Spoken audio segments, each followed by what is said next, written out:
Sir మీ ద్వారా ఇంకో విషయం కూడా ఇప్పుడు కొంతమంది ఈ వీడియో చేసిన మిత్రులందరూ కూడా నేనేదో అమ్ముడు పోయి నేనేదో వాళ్ళకు తలొగ్గి వాళ్ళకి భయపడి చేస్తున్నది కాదు. మన ఉద్యోగం మనం కాపాడుకోవాలి కాబట్టి చేసేది ఉంటే ఖచ్చితంగా వాళ్ళే చేయగలుగుతారు, యాజమాన్యం చేయగలుగుతుంది. ఇన్ని రోజుల నుంచి సంఘాలు బయటికి రావాలి, ఇప్పుడు బయటకు వచ్చి షాట్ల తవుడు పోయినా పోసిర్రు. 6 రోజులు 7 రోజుల నుంచి సమ్మె చేస్తున్నాము.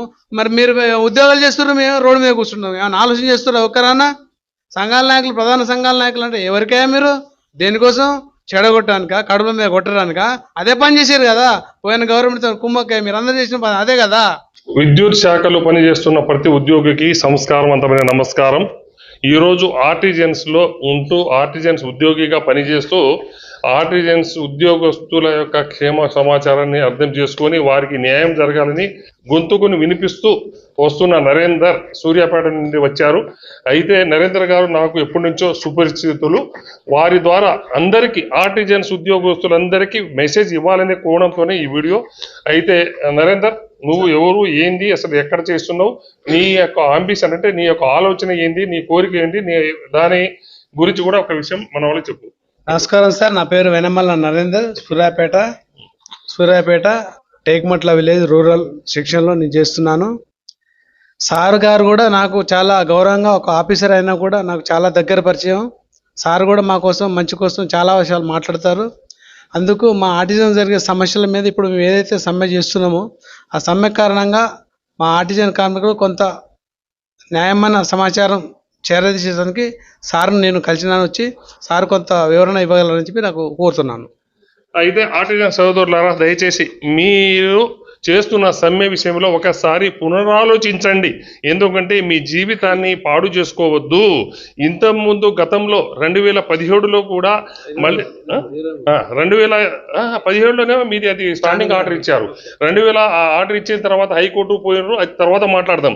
2023లో మీరు ఇదే విధంగా మీరు ధర్నాను మరియు రకరకాలుగా ఇబ్బంది, అంటే మీ యొక్క పరిస్థితులను అర్థం చేసుకొని యాజమాన్యం మీకు పర్మనెంట్ చేయాలని లేదా రకరకాలుగా మీకు కొన్ని ఇబ్బందులు తొలగించే విధంగా చర్యలు తీసుకోవాలని చేశారు.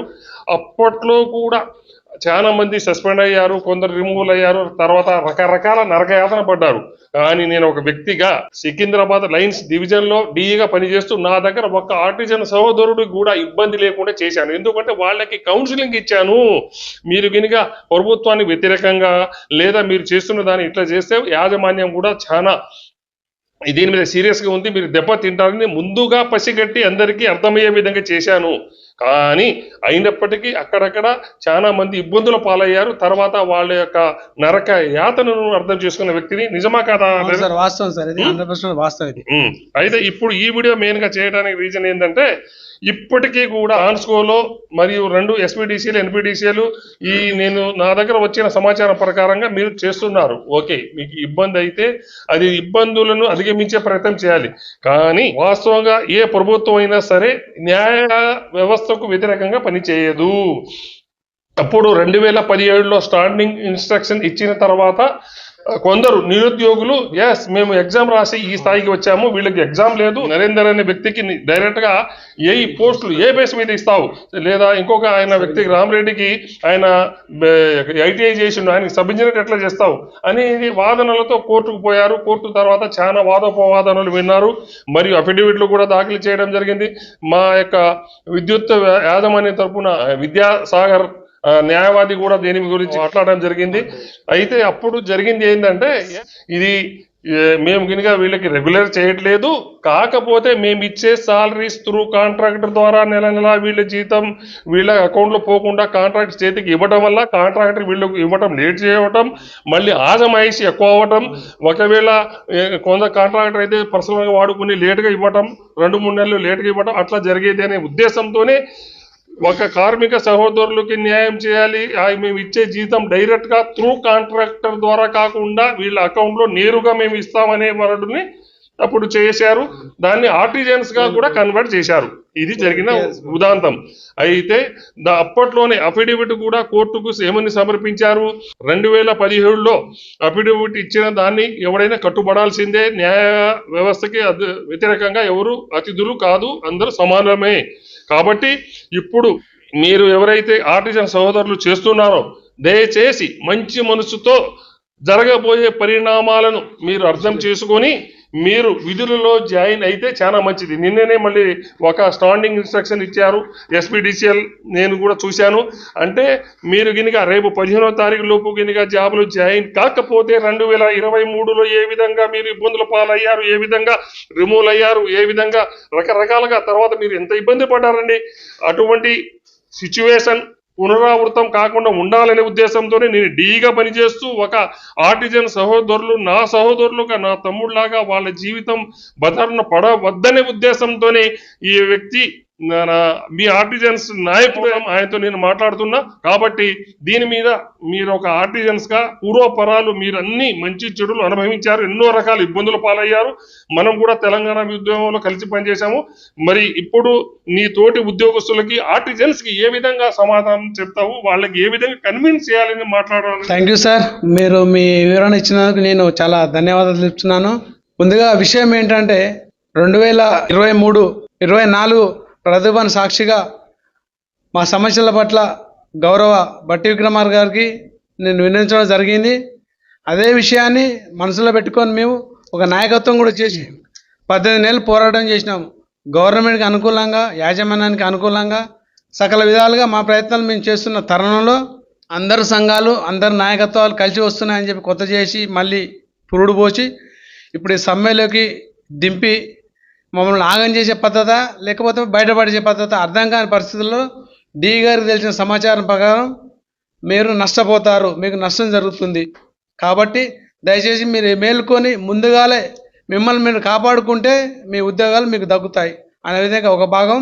రెండవది, యాజమాన్యం కానీ ప్రభుత్వం కానీ కొద్దిగా పెద్దన్న పాత్ర, కన్నతండ్రి పాత్ర పోషించి మాకు జరగాల్సిన న్యాయం ఏదైతే ఉందో 2010 ఇచ్చిన ఆర్డర్ కాపీ ఉందో దాని ప్రకారం జరగాల్సిన దాన్ని కూడా పూర్తిగా అమలు చేసి దాని ప్రకారం మాకు న్యాయం చేస్తే మేము యథావిధిగా డ్యూటీలు చేయడానికి సిద్ధంగా ఉన్నాం.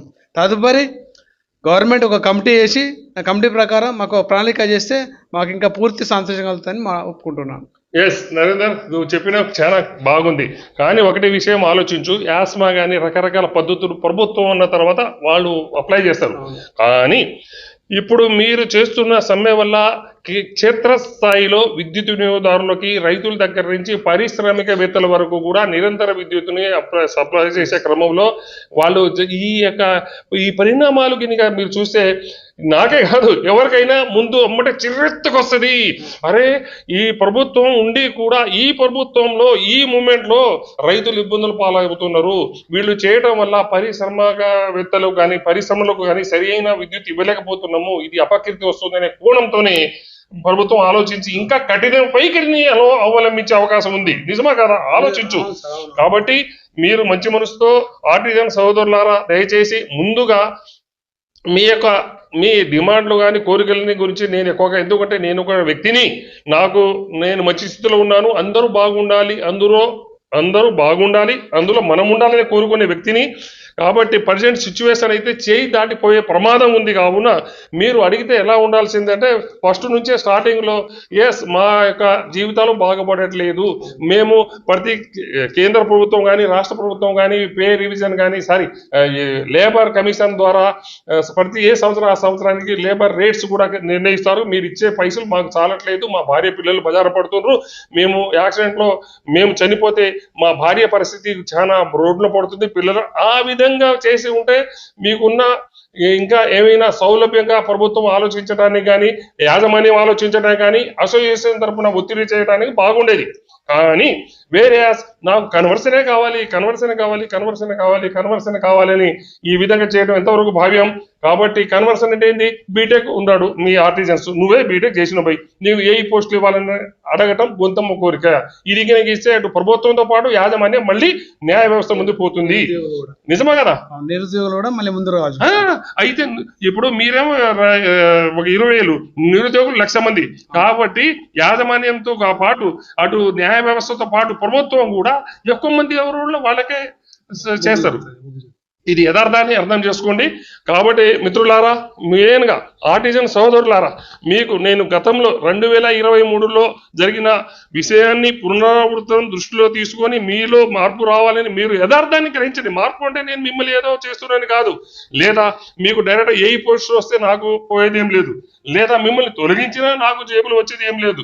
కాకపోతే జరగబోయే పరిణామాలు చాలా తీవ్రంగా ఉంటాయి. ఇది యథార్థాన్ని గ్రహించి మీరు వెంటనే విధులలో జాయిన్ అవ్వగలిగితే మీరు సేఫ్ సైడ్. ఒకవేళ కాకపోతే 2023లో జరిగిన విషయాలు పునరావృతం అయితే చాలా ఇబ్బందులా పడతారు. ఏం చెప్పు ఆ విషయం చెప్పు. పడిపోతారు చాలా ఇబ్బందులు పడిపోతారు.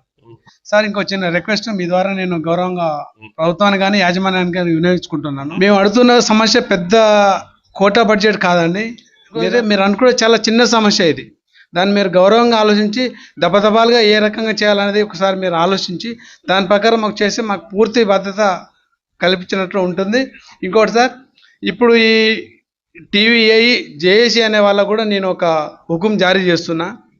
మేము 18 నెలల పోరాటంలో చాలా సుదీర్ఘంగా సామరస్యంగా శాంతియుతంగా ప్రభుత్వానికి కానీ యాజమాన్యానికి కానీ చేదోడు వాదోడుగా అండదండగా వాళ్ళకు తోడు ఉంటూ కార్యక్రమాలు చేసుకుని 18 నెలలు చేసుకొచ్చినాం. తరుణంలో కొంతమంది కోట్లుగా మారి, ఇక మీరు పేర్లు చెప్తే బాగుండదులే కానీ కొంతమంది కోట్లుగా మారి ఈ జేఏసీని విచ్ఛిన్నం చేయాలా, వీళ్ళు ముందుకు పోతే మన పేరు జీరో అవుతుందని చెప్పి దాని కథ అల్లి దానికోసం కంకణ కట్టి చేసిన ఈ ఆటను మేము ఏమాత్రం కూడా మేము సంకోచిస్తలేము. కాబట్టి ఈ రాష్ట్ర కార్మిక సంఘం ఎవరైతే ఉన్నారో వాళ్ళ ఆలోచన పట్ల మాకు న్యాయం జరగదని తేలిపోయింది. కాబట్టి యాజమాన్యం ఏమైనా చేయదలుచుకుంటే పక్కా చేయగలుగుతుంది. ఆ ఆశ అయితే మాకు ఉన్నది. ఎస్, అయితే యాజమాన్యానికి విరుద్ధంగా మనం పోవడం భావ్యం కాదనేది మీకు అందరికి నేను తెలియజేస్తూ, ఒకటండి, సొమ్ము ఒకటిది సోకొకటిది. అత్త సొమ్ము అల్లుడు దానం చేసినట్టు, లేదా ఎవడో చేసిన పాపం వేరే వాడు భరించినట్టు. యాక్చువల్గా తెలంగాణ రాష్ట్రం సాధించుకున్నది దేని గురించి? మా ఉద్యోగాలు, మా నిధులు, మా ప్రమోషన్లు మాకే రావాలి, మేము అందరం బాగుపడాలనుకున్నాం. కానీ అప్పట్లో గౌరవ మాజీ ముఖ్యమంత్రి కేసీఆర్ గారు ఏమన్నారండి? అసలు ప్రైవేట్ ఆర్టిజన్స్ ఏందండి, దాని అవుట్ సోర్సింగ్ ఏందండి, ఇదే నిర్ణయం చేస్తే మరి ముఖ్యమంత్రి పోస్టు కూడా ప్రైవేట్ చేయవచ్చా అని అన్నాడా లేదా? ముఖ్యమంత్రి కేసీఆర్ గారు.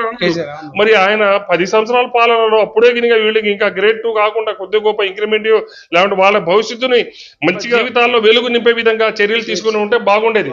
కానీ అవన్నీ కపట నాటకాలు. ఏ ఊడు చేసినా కపట నాటకమే. దయచేసి నేను ఆర్టిజన్ తరపున వాళ్ళ యొక్క సోదరుడుగా మన తెలంగాణ రాష్ట్ర ప్రభుత్వానికి మరియు యాజమాన్యాలకి శిరస్సు ఉంచి నమస్కరిస్తున్నాను. దయచేసి వాళ్ళకి కొద్ది గొప్ప జీతం పెంచే విధంగా, వారి యొక్క భవిష్యత్తు బాగుపడే విధంగా వారు మన మీద అప్రతిష్ట చేయాలి, లేదా రైతులను ఇబ్బంది పెట్టాలి, లేదా ఇండస్ట్రీస్ని ఇబ్బంది పెట్టాలని కాదు. కాకపోతే వాళ్ళ కడుపు కోత అర్థం చేసుకున్నా కాబట్టి వాళ్ళని విరమించమని వాళ్ళని అడుగుతూ ప్రభుత్వానికి యాజమాన్యానికి శిరస్సు వంచి వాళ్ళ యొక్క సమస్యలపై దృష్టి సారించాలని కోరుతున్నాను. సార్ గౌరవంగా మీకు ఇంకో చిన్న విషయం కూడా సార్, మేము వాస్తవానికి విద్యుత్ సంస్థ అంటే పునాదిగా వర్క్ చేస్తున్నాం. పునాదిగా మేము వర్క్ చేసిన పైదాకా అందరికీ ఉద్యోగాలు. కాబట్టి ఒకసారి ఆ కోణంలో కూడా మీరు ఆలోచన చేసి స్థానికంగా పునాది లేని ఇల్లు కట్టలేమన్న పరిస్థితుల్లో విద్యుత్ సంస్థగా మేమే పునాది కాబట్టి ఆ పరంగా మీరు మానవతా దృక్పథంగా ఆలోచన చేసి మాకు న్యాయం చేయగలని కోరుకుంటున్నాం. వాస్తవంగా నాకు తెలిసి అంటే గత 10 సంవత్సరాల కాలంలో మా ఒక సిఎండి అతని నిర్వాహకం వల్ల ఆయన స్వబుద్ధితో ఇప్పటికే పర్ఫెక్ట్ ఆధారాలు ఉన్నాయి. 1000 కోట్ల దుర్వినియోగం కుంభకోణం చేసిన ఒక వ్యక్తి. దమ్ము ధైర్యం ఉంటే ఎప్పుడైనా నా దగ్గర రండి. ఏ సిఎండి మీ దగ్గర ఆధారం ఉంది, నిజంగా ప్రూఫ్ ఉందా? నేను డైరెక్ట్ గా యూట్యూబ్ లో పెడుతున్నా కదా, దీంట్లో తప్పు ఉంటే ఇప్పటికీ పర్ఫెక్ట్ ఆధారాలు ఉన్నాయి. ఇప్పటికీ జైలు పాలు చేయవచ్చు. మీరు కనుక అదే మొదటి గవర్నమెంట్ లో సరైన ఆలోచన చేస్తే మాకు ఈ పరిస్థితి రాకపోయేది కదా. ఇప్పుడు దొంగ అన్నట్టు ముందుకెళ్ళి చూపించారు, వెనకెళ్ళి మళ్ళీ తిరిగి వచ్చారు మీరే. అది చాలా నష్టమే సార్. దానికి ఎందుకంటే కుంభకోణాలు 1000 కోట్లు జరిగినాయి, 100 కోట్లు కూడా వీళ్ళ కోరిక లేదు. అంటే కుంభకోణాలు ఇప్పటికైనా సరే ఆ కుంభకోణాలు రికవరీ చేయగలిగితే వీళ్ళ కోరికలు అన్నీ నెరవేరుతాయి. కానీ ఒక సిఎండి చేసిన నిర్వాహకం అట్లా ఉంది. అంటే గత ప్రభుత్వం మనం ఏదో వాళ్ళే అంటే ఇప్పటికి ఆధారాలు సజీవంగా ఉన్నాయి ఆధారాలు. కాబట్టి దయచేసి యాజమాన్యాలకి నేను వీళ్ళ తరపున వాళ్ళ స్థాయిలో నిలబడి ఆలోచించా కాబట్టి మానవత దృక్పథంతో వేడుకుంటున్నా. కాకపోతే ఇదే సందర్భంలో మిమ్మల్ని అంటే మీతోటి మన మిత్రులందరికీ ఇమీడియట్ గా రేపు జాయిన్ కాండి. కాలేని పక్షంలో జరగబోయే తీవ్ర పరిణామాలు మీరు ఎదుర్కొంటారు. తర్వాత మీకు జరిగే పరిస్థితులు చాలా సీరియస్ గా ఉంటది. 2023లో జరిగిన సంఘటనలు పునరావృతం చెప్పు పునరావృతం అయితే మళ్ళీ మరి నువ్వు రేపు జాయిన్ అవుతున్నావు లేదా? అయితే సార్ నేను పక్కన అయితే నాకు కూడా చాలా మంది ఫోన్ చేస్తున్నారు. సార్ మీరేమంటారంటే వాళ్ళకి కూడా నా మిత్రులకు నా ఆర్టిజన్ సహోదరులలో నాకు చాలా మంది ఫోన్ చేస్తుంటారు. వాళ్ళకు కూడా మీ జీవితాలు అంధకారంలో నెట్టివేయబడకుండా మీ భవిష్యత్తు బాగుండాలంటే ఇమీడియట్ గా డ్యూటీలు జాయిన్ కండి అని అడుగుతూ కోరుతూ ఈ అవకాశం. సార్ మీ ద్వారా ఇంకో విషయం కూడా, ఇప్పుడు కొంతమంది ఈ వీడియో చేసిన మిత్రులందరూ కూడా నేనేదో అమ్ముడు పోయి నేనేదో వాళ్ళకు తలొగ్గి వాళ్ళకి భయపడి చేస్తున్నది కాదు. మన ఉద్యోగం మనం కాపాడుకోవాలి కాబట్టి చేసేది ఉంటే ఖచ్చితంగా వాళ్ళే చేయగలుగుతారు, యాజమాన్యం చేయగలుగుతుంది. ఇన్ని రోజుల నుంచి సంఘాలు బయటికి రాళ్ళు, ఇప్పుడు బయటకు వచ్చి షాట్ల తవుడు పోయినా పోసిర్రు. 6 రోజులు 7 రోజుల నుంచి సమ్మె చేస్తున్నాము. మరి మీరు ఉద్యోగాలు చేస్తున్నారు, మేము రోడ్డు మీద కూర్చున్నాము. ఏమైనా ఆలోచన చేస్తున్నారు ఒక్కరన్నా? సంఘాల నాయకులు, ప్రధాన సంఘాల నాయకులు అంటే ఎవరికైనా మీరు దేనికోసం చెడగొట్టడానికా, కడుపుల మీద కొట్టడానికా? అదే పని చేశారు కదా పోయిన గవర్నమెంట్ కుమ్మక్కాయ. మీరు అందరూ చేసిన పని అదే కదా. సరిపోదా మాకు ఈ మాత్రం ఈ బుద్ధి?